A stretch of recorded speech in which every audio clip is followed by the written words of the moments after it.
안녕하세요. 아는 선생입니다. 오늘 이 시간도 개념의 정석 시간이고 지난 시간과 마찬가지로 중학교 1학년 1학기 연립방정 1차 방정식의 활용, 그 중에서 오늘은 거리속력 시간에 대한 문제를 한번 풀어보겠습니다. 거리속력, 속력거리 시간, 거속시. 거리속력 시간 문제는 좀 유형이 많아요. 그 이유는 설명드리면서 제가 한번 진행해 보도록 하겠습니다.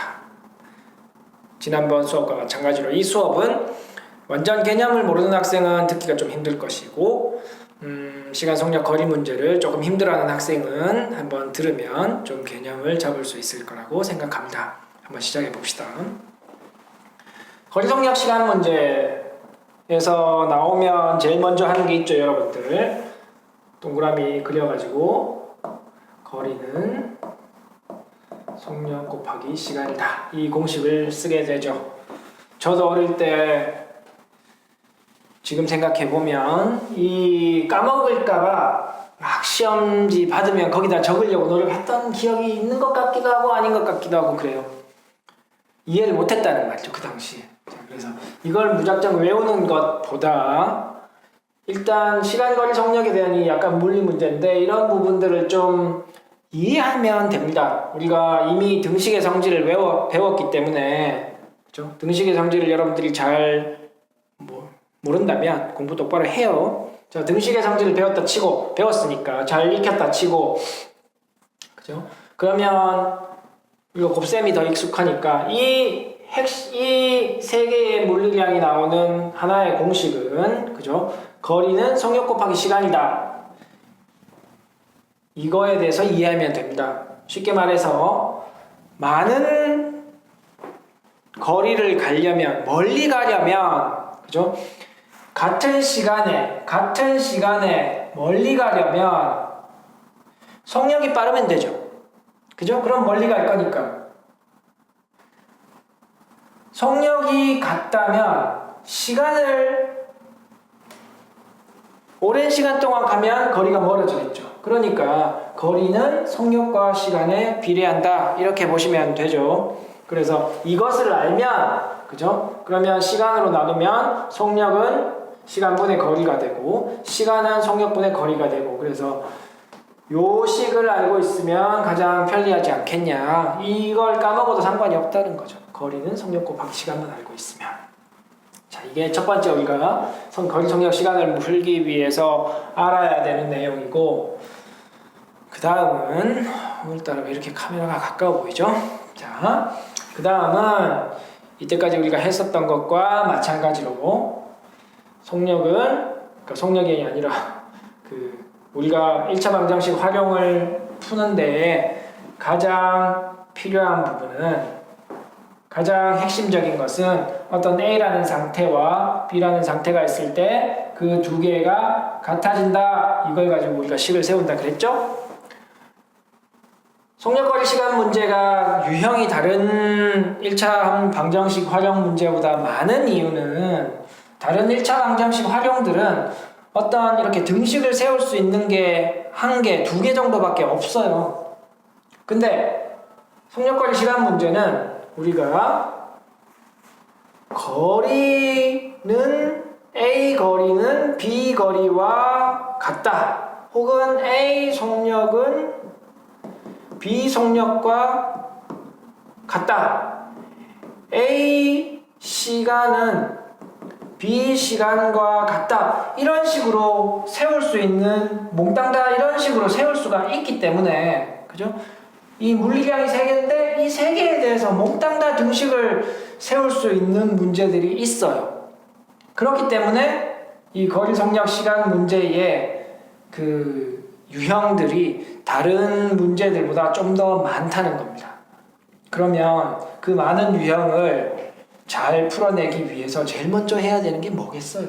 제일 먼저 해야 되는 것은 어떤 문제를 만났을 때 그 문제를 분석해서, 거리를 이용해서 거리가 같다는 것으로 식을 세울 수 있을지 고민해보거나, 속력이 같다는 걸로 식을 세울 수 있을지, 시간이 같은지, 이것을 먼저 따져보는 게 1차 1차적으로 해야 되는 거다 이거죠. 문제를 분석해서 이 세 개 중에 어느 물리량을 가지고 등식을 세울 건지를 고민하는 게 첫 번째다 이거죠. 이게 결정이 되면 그 다음에 공식을 사용하는 겁니다. 그 다음에 이 공식에 맞춰서 문제를 분석하고 나면 이제 그냥 계산 문제가 된다 이렇게 쉽게 설명드릴 수 있다는 겁니다.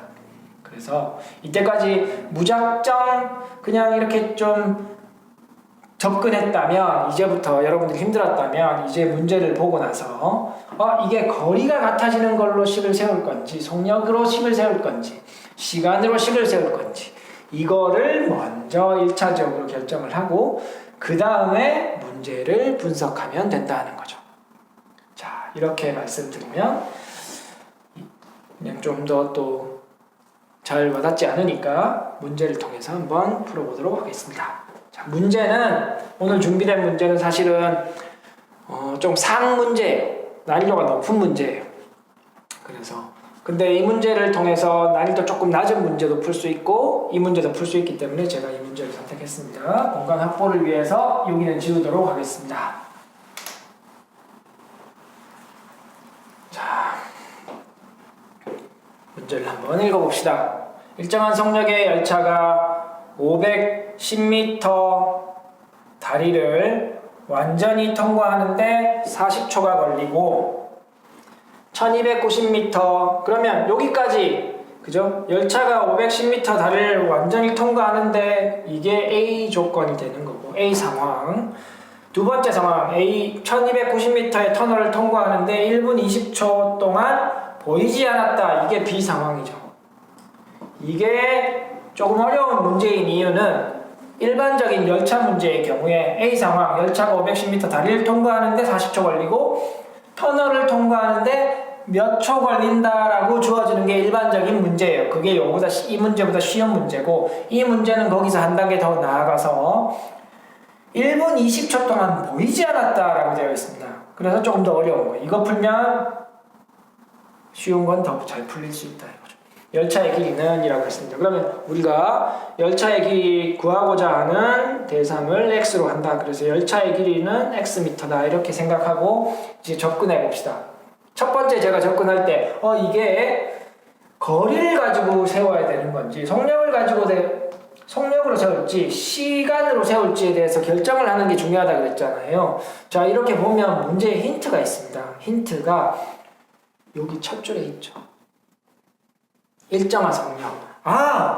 속력이 변하지 않는구나 라고 여기 적혀 있는 거잖아요. 언제 A라는 상황에서도 B라는 상황에서도 속력이 일정하다. 그 말은 같다라는 말이죠. 그러면 A라는 상황에서의 속력과 B라는 상황에서의 속력이 같도록 식을 세우면 되는구나 이렇게 파악할 수 있어야 되죠. 자, 그러면 속력은 아까 있었던 식을 변형하면 속력은 시간분의 거리니까 그러면 거리와 시간을 알아야 되는구나. A라는 상황에서의 거리 시간, B라는 상황에서의 거리 시간을 알아야 되는구나 이렇게 생각할 수 있어야 되죠. 자, 그러면 순서대로 해봅시다. A라는 A 상황에서의 거리와 시간을 알아봅시다. 거리는 열차가 달린 거리를 찾아야 되죠. 자, 그러면 이 문제가 보통 처음 접하는 아이들에게 어려운 이유는 510m를 달리면 그게 열차가 달린 거리가 아니라는 겁니다. 왜냐하면 자, A라는 상황을 한번 봅시다. 이것을 우리가 다리라고 하고 자, 열차가 지나가는 걸 한번 그려볼 거예요. 열차가 여기가 앞이고 여기가 뒤에요. 꼬리예요. 이렇게 달려오고 있습니다. 자, 여기서 온다는 말이에요. 그냥 여기 그려본 건데 열차의 모양을. 자, 이렇게 오면 열차가 통과한다라고 하면 열차가 다리에 진입하는 순간부터 통과가 시작되는 거죠. 그러면 실제로 이 다리를 통과할 때 열차가 진입해서 여기 머리가 여기 진입할 때부터 이제 시간을 카운트하는 겁니다. 땡 하고 자, 그러면 열차가 이렇게 와서 이렇게 통과하겠죠? 중간에 들어왔다가 열차가 빠져나갑니다. 빠져나갔을 때 완전히 통과했다라는 말은, 그죠? 완전히 통과했다라는 말은 열차의 꼬리가 여기에 있고 열차의 머리가 여기에 있을 때 완전히 통과한 겁니다.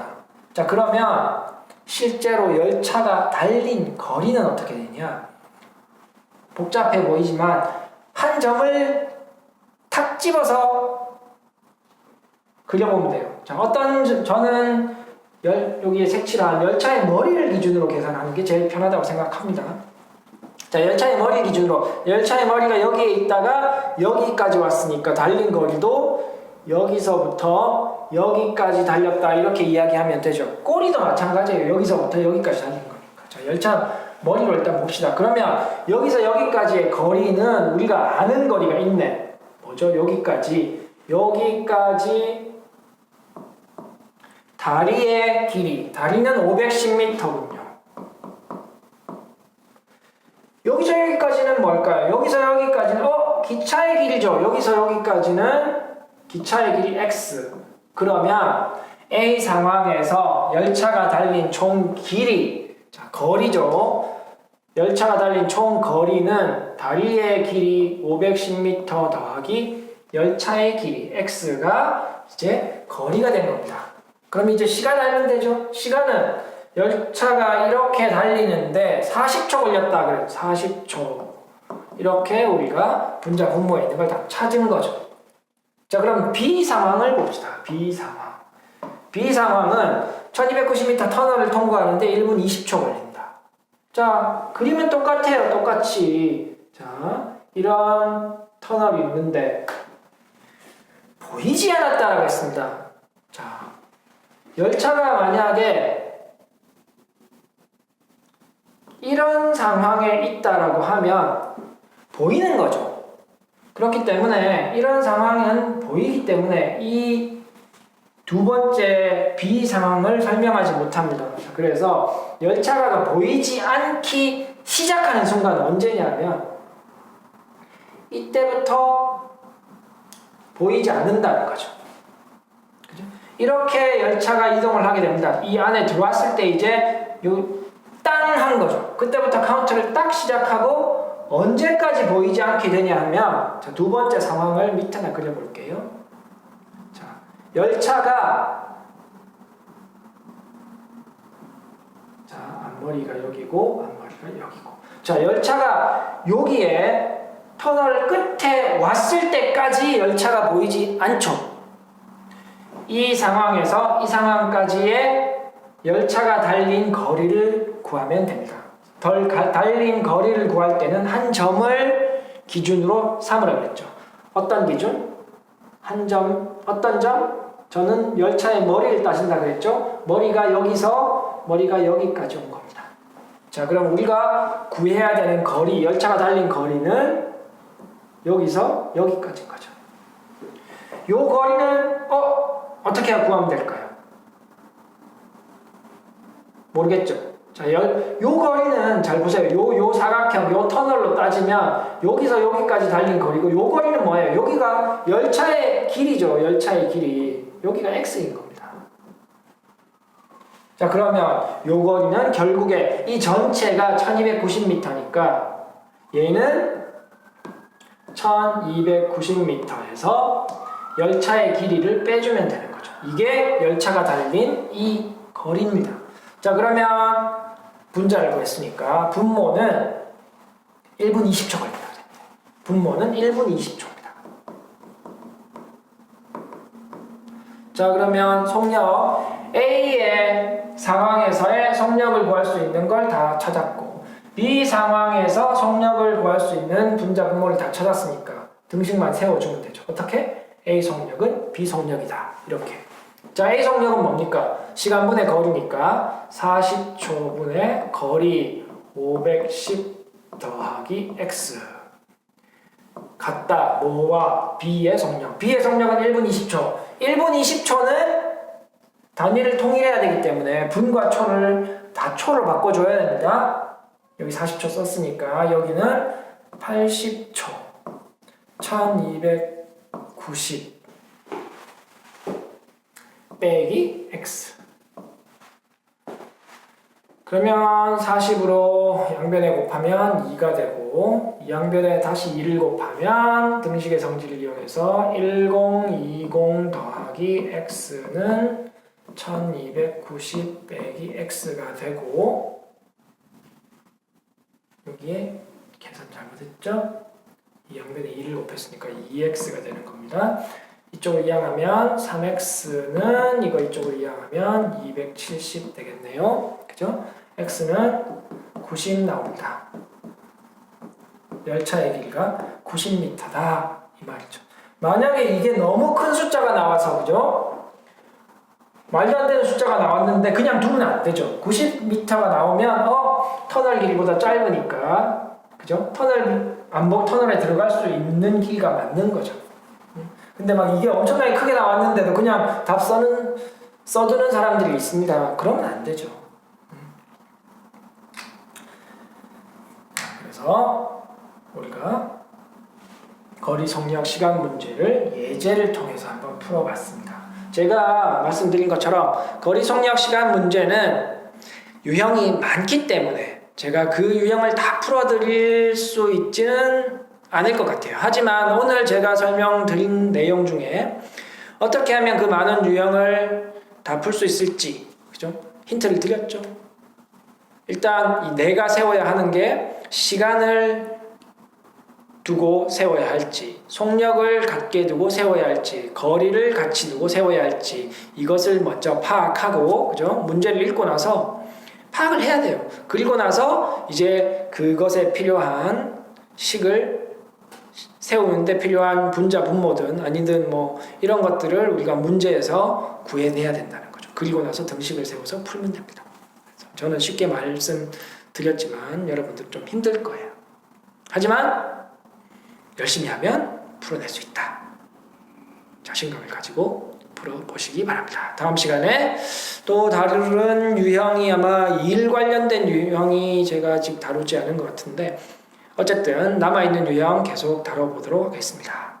도움되었으면 좋겠네요. 감사합니다. 안녕, 수학 화이팅!